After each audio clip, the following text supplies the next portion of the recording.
बिस्मिल्लाहिर्रहमानिर्रहीम। बोलते कालम के साथ मैं आमिर रज़ा खान और एक और खुशी की खबर कि था जिसका इंतज़ार वो शाहकार आ गया। जी हाँ, शुमाली कोरिया का इंतज़ार था कि वो अमेरिका ईरान जंग पर क्या रद्द अमल देता है। इतनी मीम्स बनी कि मैं खुद भी हंसता रहा और लोगों को फॉरवर्ड भी करता रहा। किम जोंग उन जो कि शुमाली कोरिया के सरबराह हैं, उनकी जानिब से ये कहा जा रहा था कि मुझे भी छेड़ो। फिर आई खबर कि उनके एम्बेसी पर हमला हो गया है। मीम्स हैं सारी। उनकी एम्बेसी पर हमला हो गया है जो तेहरान में मौजूद है और इस तरह वो इस जंग में शामिल हो रहे हैं, लेकिन कोई मुसद्दक़ा इत्तला किम जोंग उन की तरफ से नहीं आ रही थी, जो कि आ गई। और उन्होंने एक बयान दिया है ईरान अमेरिका जंग पर। उन्होंने कहा कि हम बगौर देख रहे हैं कि ये जंग जो है ईरान पर मुसल्लत की जा रही है और हम इसमें जो है इस बात पर गौर कर रहे हैं कि शामिल हुआ जाए। हम इससे दूर नहीं रह सकते हैं। ईरान और शुमाली कोरिया का आपस में गहरा रिश्ता है। शुमाली कोरिया अनडिक्लेयर्ड न्यूक्लियर पावर है और हर आने वाले दिन के साथ एक नए मिसाइल का तजर्बा करती है। हत्ता कि यहाँ तक कि डोनाल्ड ट्रंप जब साउथ कोरिया जा रहे थे, उस वक्त भी आसियान की कोई मीटिंग थी, उस वक्त भी शुमाली कोरिया ने एक मिसाइल फायर किया था जब पूरी एयर स्पेस डोनाल्ड ट्रंप के लिए बंद थी। अब से एक दिन पहले उसने एक और नए क्रूज़ मिसाइल का जो है कामयाब तजर्बा किया और अपनी बेटी के साथ बैठकर उस मिसाइल तजर्बे को देखा और उसमें उसके बाद ये बयान दिया कि वो ईरान अमेरिका जंग जो है इसको गौर देख रहा है। ईरान इसमें मज़लूम है, अमेरिका इसमें हमलावर है।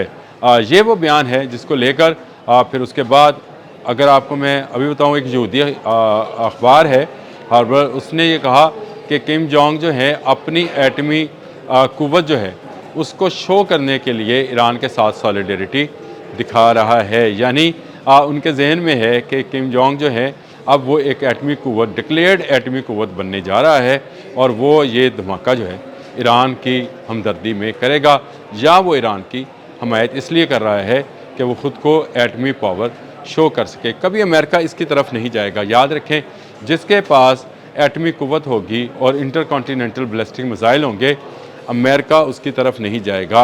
और शुमाली कोरिया चीन की मदद से ये टेक्नोलॉजी हासिल कर चुका, यानी ICBM बना चुका और न्यूक्लियर पावर वो है। इसके साथ साथ ये कहा जाता है कि ईरान की जो बैलिस्टिक मिसाइल बैटरीज़ हैं उसकी डिज़ाइनिंग भी शुमाली कोरिया ही ने की थी। दोनों में आपस में गहरा रिश्ता है। तेल की तजारत भी दोनों मुल्कों के दरमियान, जिस तरह चीन और ईरान के दरमियान में होती है, शुमाली कोरिया और ईरान के दरमियान में भी होती है। किम जोंग के मुतल्लिक जो मीम्स बन रही थी, उसके बाद मुझे अंदाज़ा नहीं था कि शायद इतनी जल्द वो आ जाएंगे, लेकिन आज जंग का 12वां रोज़ है और किम जोंग जो हैं उनका बयान सामने आ गया है। और इस एक बयान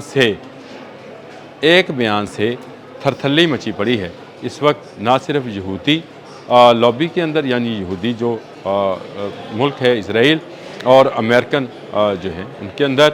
अब ये जंग जो है ज़्यादा देर नहीं चलेगी, क्योंकि किम जोंग जो हैं अग्रेसिव तबीयत के मालिक हैं और अगर उन्होंने कह दिया कि वो हमला करने लगे हैं तो वो सिर्फ कहने से पहले हमला करेंगे, बाद में कहेंगे कि मैंने कह दिया है हमला कर दें।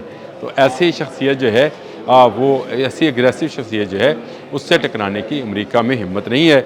अमेरिका ने तो 85 ईयर्स ओल्ड जो है अली ख़ामनेई को देखा, आयतुल्लाह अली ख़ामनेई को देखा और कहा कि इनको शहीद करें, ईरान में रजीम चेंज होगी और हम ईरान पर इसी तरह से वेनेज़ुएला की तर्ज पर कब्ज़ा कर लेंगे। ऐसा ना हुआ, मुश्तबा ख़ामनेई आ गए जो कि बेटे हैं अली ख़ामनेई के और वो ज़्यादा अग्रेसिव हैं।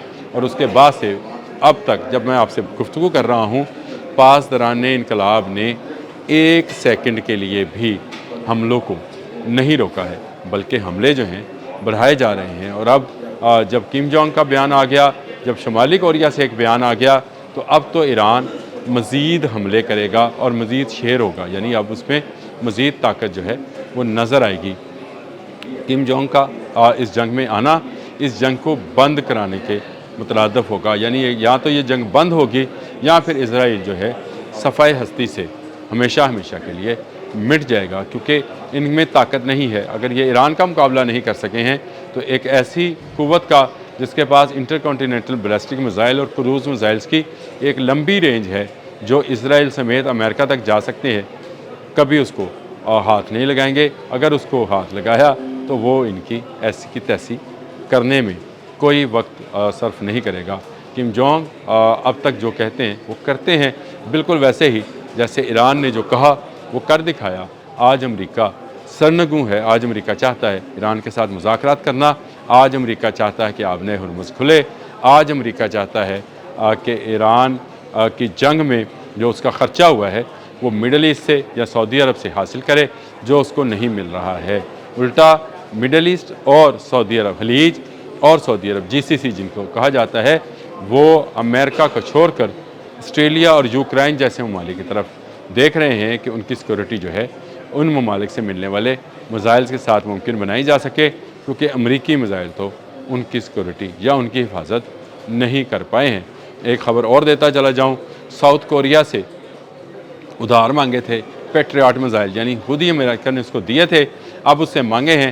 اس پر بھی ساؤتھ کوریا میں کافی وویلا مچا ہوا ہے، اور وہاں پر جو ہے ساؤتھ کورینز کہہ رہے ہیں کہ اگر ہم نے یہ میزائل دے دیے تو نارتھ کوریا جو ہے ان پر اٹیک کر سکتا ہے، یعنی کہ یہ نیا کٹا کھل سکتا ہے۔ اس پر تفصیل کے ساتھ کبھی بات کریں گے کہ ساؤتھ اور نارتھ کوریا جو ہیں، جو کبھی ایک ملک ہوا کرتے تھے، ان میں جو ڈفرینسز ہیں سسٹم کے، اور ان میں جو ڈفرینسز ہیں عسکری قوت کے، وہ کیا ہیں، اور دونوں کس کس بلاک میں کام کرتے ہیں۔ نارتھ کوریا جو ہے وہ چائنیز بلاک میں شامل ہے، چائنیز اور رشین بلاک اور ایرانی بلاک۔ اس کو اسی طرح سے سمجھ لیں کہ ایران جو ہے، ایران کا ساتھی ہے نارتھ کوریا، اور امریکہ کو سبق سکھانے کے لیے اب وہ سامنے آنے والا ہے، جس کی وجہ سے ساؤتھ کوریا جو ہے اس کی چیخیں نکل رہی ہیں کہ اگر پیٹریاٹ یہاں سے چلے گئے تو اس کے جو ایئر بیسز ہیں یا اس کے جو بیسز ہیں، فوجی بیسز ہیں، عسکری بیسز ہیں، ان کو نارتھ کوریا نہیں چھوڑے گا، جو ہر آنے والے دن کے ساتھ ایک نئے میزائل تجربے کے ساتھ، ہر آنے والے دن کے ساتھ ایک نئی دھمکی کے ساتھ جو ہے امریکہ اور اس کے حواریوں کو ڈرا کر رکھتا ہے۔ ایران امریکہ جنگ میں اس ایک انٹری کا انتظار تھا، اسی لیے میں نے اس اپنے ولاگ کو شروع کرنے سے پہلے یہ کہا کہ تھا جس کا انتظار وہ شاہکار آ گیا، یعنی کم جونگ جو ہے اس کا بیان آ گیا، اور اس بیان کے آنے کے بعد امریکہ مزید پریشانی میں مبتلا ہوگا۔ پریشانی میں تو خیر ڈونلڈ ٹرمپ اب بھی ہے، اور اب وہ ایک دوسرے پر الزامات بھی عائد کر رہے ہیں، اور لیکن اب مزید ان کے لیے پریشانی کا باعث بنے گا، کیونکہ نارتھ کوریا اگر فزیکلی اس جنگ میں انٹر ہوتا ہے تو امریکہ کے لیے راہ فرار کا بھی کوئی راستہ باقی نہیں بچے گا۔